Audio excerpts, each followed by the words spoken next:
पहला क्वेश्चन है, किस शब्द में री स्वर नहीं है? री एक स्वर है और वो भी दीर्घ स्वर है, वो भी दीर्घ मूल स्वर है।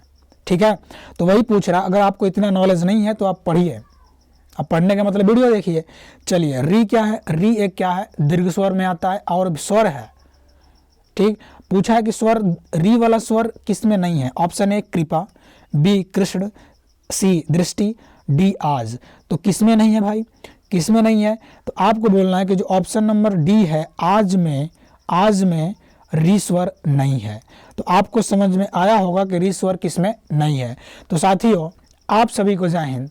आप अगर इस चैनल पे नए हो तो चैनल को सब्सक्राइब करिएगा, वीडियो को लाइक करिएगा और जितने भी क्वेश्चन है उसका आंसर देने का प्रयास करिए। पार्टिसिपेट जितना करेंगे आपको उतना ही समझ में आएगा। बढ़ते हैं दूसरे क्वेश्चन पे। अगला क्वेश्चन होगा, दूसरा क्वेश्चन है। दूसरा क्वेश्चन देखिएगा, निम्न में से स्वर ध्वनि के प्रकार हैं। तो देखिए, स्वर ध्वनि की बात करें, स्वर जो ध्वनि होती है, दीर्घ स्वर होता है, हाँ दीर्घ स्वर तो होता है। दीर्घ के बाद हर्स्व स्वर होता है, हाँ हर्ष स्वर होता है। उसके बाद प्लुप्त स्वर होता है, हाँ प्लुप्त स्वर होता है। ओके, तो ये तीनों स्वर के प्रकार ही है, मात्रा या उच्चारण काल के आधार पर होते हैं। मात्रा या उच्चारण काल के आधार पर ये तीनों स्वर हैं। ठीक है, तो इनमें से सभी क्या होगा? इनमें से सभी हमारा राइट आंसर होगा। ठीक, बढ़ते हैं अगले क्वेश्चन पे। अगला क्वेश्चन कौन सा होगा? अगला है कि भाषा की सार्थक लघुत्तम इकाई है। तो भाषा की सार्थक लघुत्तम इकाई की बात करें तो भाषा सबसे छोटी से छोटी लघुत्तम इकाई क्या होती है? तो बात करें कि भाषा की सबसे छोटी लघुत्तम इकाई ध्वनि या वर्ण होती है। क्या होती है? ध्वनि या वर्ण। अगर इसको हम जोड़ दें तो बनता है अक्षर। अक्षर को जोड़ दे तो क्या बनता है? शब्द बन जाता है। क्या बनता है? शब्द बन जाता है। तो हमारा राइट आंसर कौन सा होगा? ध्वनि। भाषा की सार्थक लघुत्तम इकाई, छोटी इकाई ध्वनि है। ठीक है, आगे बढ़ा जा रहा। अगला क्वेश्चन है, हिंदी वर्णमाला में अंग और अह क्या है?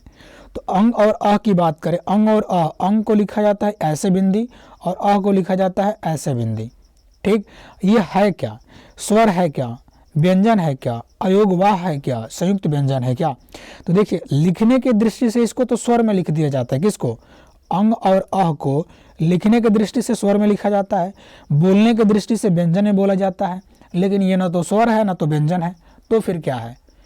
ओके, लेकिन ये अपना अर्थ रखते हैं, इसीलिए इसको बोला जाता है अयोगवाह। क्या? ये अपना अर्थ वहन करते हैं, अर्थ योग्य है, तो इसीलिए इसको बोला जाता है अयोगवाह। ऑप्शन नंबर सी हमारा राइट होगा। संयुक्त व्यंजन नहीं है। संयुक्त व्यंजन कौन सा होता है? तो छ, त्र, ज्ञ और उसके बाद स्र होता है। ये संयुक्त व्यंजन सब है। ओके, तो अंग और अ क्या है? तो आप बोलेंगे अयोगवाह है। आगे बढ़ा जा रहा अगले क्वेश्चन पे। अगला क्वेश्चन है, निम्न में से अर्धस्वर कौन सा है? अर्धस्वर का मतलब क्या है? जो आधा स्वर और आधा व्यंजन, मतलब कभी स्वर है कभी व्यंजन हो जाता है, कभी स्वर कभी व्यंजन हो जाता है। मतलब जो ध्वनि कभी स्वर हो कभी व्यंजन हो उसे बोलते हैं अर्धस्वर। तो कौन अर्धस्वर है? य और व अर्धस्वर होते हैं। आप देख लीजिएगा, ऑप्शन के अनुसार हमारा आंसर देना होता है। तो य आपको पहले ऑप्शन में दिख रहा है, इसीलिए ऑप्शन नंबर ए हमारा राइट होगा। य क्या है? अर्धस्वर है। प नहीं हो सकता, छ नहीं होगा, ज्ञ नहीं होगा। आगे बढ़ते हैं अगले क्वेश्चन पे। अगला क्वेश्चन कौन सा है? शुद्ध वर्तनी का चयन करिए। शुद्ध वर्तनी का चयन करना, ठीक है, शुद्ध वर्तनी का चयन हम लोग करेंगे। पहला दिया है आविष्कार, अगला दिया है देवर्षि, ओके, निशब्द, जमाता। अब आपको बताना है कौन सा सही होगा, कौन सा सही होगा। ठीक है, तो अगर बात करें यहाँ पे तो देखिए, यहाँ पे दो सही है। दो सही कैसे है? आविष्कार जो है, आविष्कार एकदम 100% सही है। आप बोलेंगे कैसे? तो आविष्कार की अगर हम बात करें, आविष्कार जो है, आविष्कार को इसी तरह लिखा जाता है। आविष्कार को इसी तरह लिखा जाता है। आविष्कार एकदम राइट है। ठीक है, और यहाँ पे अब कौन सही है? तो देवर्षि भी क्या है? अपने आप में ये सही है। देवर्षि भी सही है, लेकिन अब इस देवर्षि में कुछ चेंज कर दे रहे हैं हम लोग। कुछ चेंज कर देंगे तो सही तो नहीं होगा ना। जैसे देखिए, यहाँ पे क्या किया जा रहा है?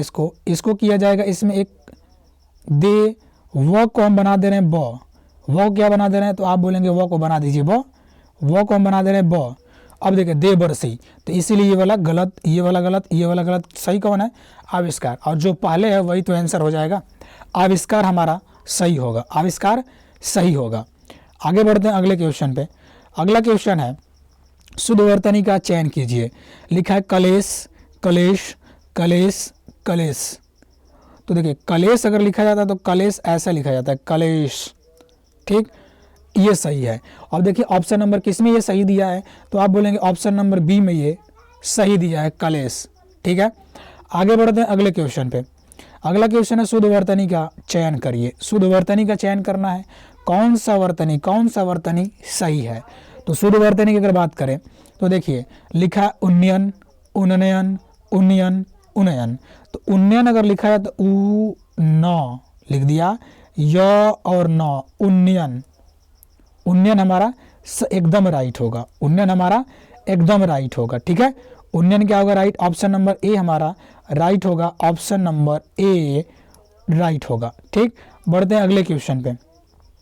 अगला क्वेश्चन देखिएगा, अगला क्वेश्चन में भी शुद्ध वर्तनी का चयन ही करना है, यानी ये वर्तनी कौन सा वर्तनी सही है।